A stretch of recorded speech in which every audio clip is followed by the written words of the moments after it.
Good morning. I am Anuj Singhal, and this is your pre-market setup. It's a bit iffy actually for global equities. If you see the European markets, the US markets, there's sense of discomfort about the market, whether it's because of Greece, whether it's because of anything else, and that's playing part in India as well. I mean, yesterday was the perfect example. The market was at around 2 o'clock, trading firmly in the green, up good 300 points on the Sensex, and then you saw that rally being sold into. This is the problem for the market, that this is a firmly sell into rally market.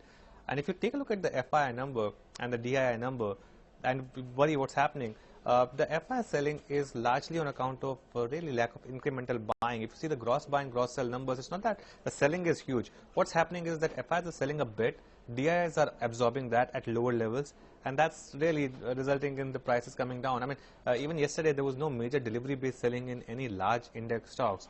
It was across the board, sparsed into many names. So really, the problem for this market is that there's no conviction at higher levels, and the conviction will come if there's some kind of dynamic change. For now, it looks like the market is grinding lower. It's corrected 10% already, more than that, and I won't be surprised if it has to complete a 15%, even a 20% correction, because things are not looking good for Indian equity markets. It's running out of triggers actually, and it will be interesting to see if maybe a normal monsoon can revive sentiment or something can revive sentiment. But as of now, it does look like that the market is headed down. How much lower? Well, 78.80 is the first level I'm watching out for.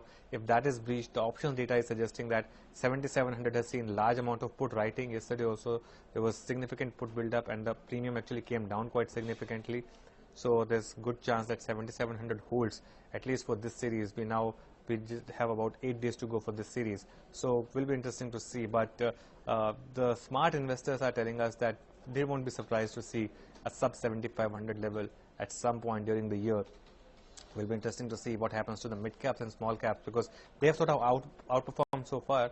If the Nifty has to make a move towards 7500, you will see underperformance or a bit of unwinding in some of these mid caps and small caps, so they become a bit vulnerable to any kind of fall. But for now, this market is firmly in the grip of the bears.